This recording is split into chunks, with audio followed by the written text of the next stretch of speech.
how to get someone to invest their money in your business. We may be living through tough times, but there is money everywhere. You just need to know where and how to look to find it. There are impressive stories of startups raising millions of dollars from venture capitalists. But this source of funds is beyond the reach of the majority of businesses. What many business owners don't realize is that there are informal sources of capital around that anyone can access. For instance, there are successful business owners and professionals who have money to invest.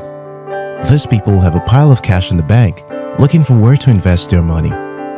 Treasury bills, bonds, and money market investments are paying ridiculous interest rates these days, so they are open for alternative assets to invest their money. This source of funding for small businesses is rarely talked about and highly untapped.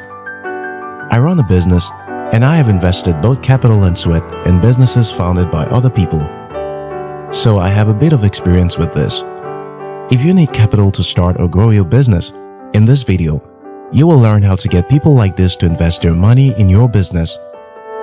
Before we get to it, be sure to subscribe to After School TV for more insightful videos like this.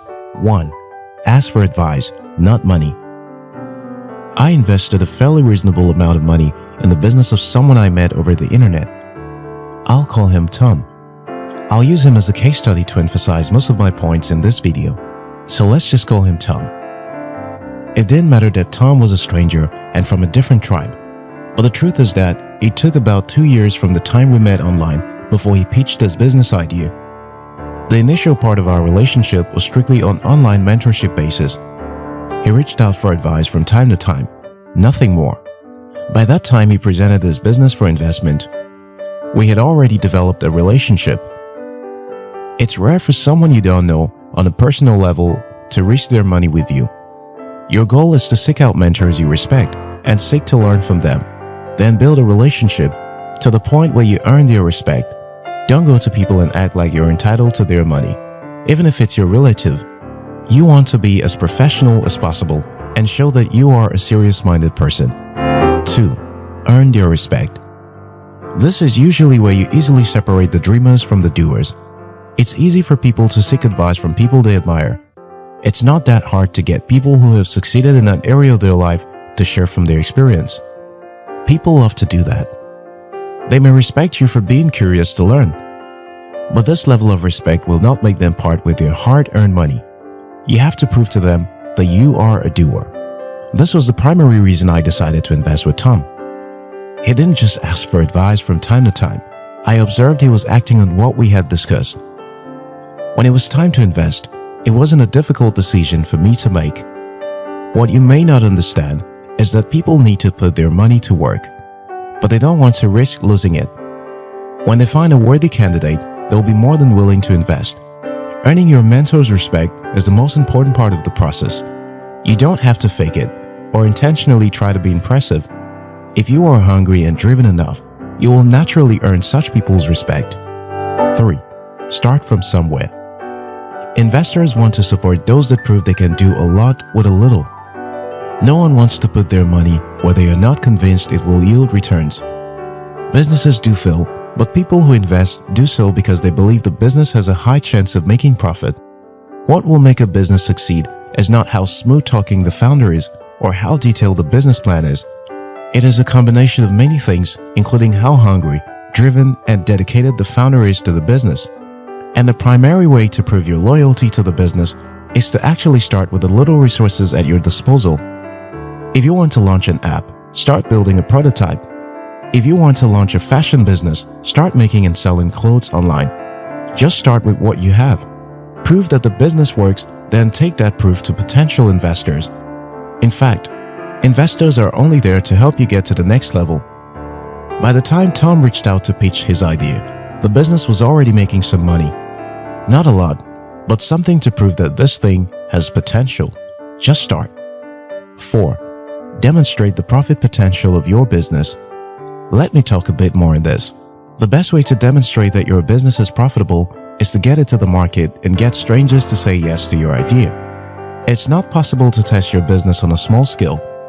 You still need to do more than the business plan kind of financial projection. You won't impress anyone who cares about their money by quoting big financial projections. If your business does not have room for small-scale market testing and experiment, you need to have some credential to back up your claim. If it's someone who already knows what you are capable of and you have proven track record for honesty and doggedness in business, then you already have something going for you. When this is not the case, you need reliable sources to prove that the business has potential for profit worth risking their money. For most businesses, technology makes it easy to get quick market feedback. You can roll polls, survey or questionnaires online to get some market data. But where possible, actually get a minimum version of your product out to the market and get actual people to pay money or say yes to it. 5. Demonstrate how and where the investment will be used. Why would you even ask for someone's money if you are not clear on what the money will be used for? Don't just say, "I need $18,000 to scale my business." If you want to move to a bigger location, break down the money into specific need. How much is going for rent? How much is going for marketing, and so on? Be clear about this. This also lets the investor know exactly how their money is going to impact the business. For instance, before I invested with Tom, he was living in a rural area. He needed money to move to the city, rent an office space, and hire skilled labor. So I was very clear of the difference my investment was going to make and how it would potentially lead to higher revenue. Be clear about this. 6. Be authentic. Don't try to be superficial or overly salesy. Don't try to appear perfect. Be upfront about your challenges and struggles. Any reasonable person understands that life is tough and challenging. You are more likely to build trust when you are authentic than when you are unreasonable with the reality. I once invested with people like this. He had big promises, superficial projections, and was overconfident. I invested a little money and it turned out to be a bad investment. Convincing someone to invest in you is about building trust. In fact, when people are investing at the early stage of your business, they are not really investing in the business or grand idea. They are investing in you. You are the product investors are investing in. Don't forget that. 7. Leverage social proof. If all else fails after you've done your best to convince a potential investor, use social proof. Most people don't like being the first investor. Investors assume, rightly or wrongly, that there is a safety in numbers. If you can get a relative to invest little money, you can use that as proof that someone else has already made a bet on the business. You don't have to disclose it to your cousin.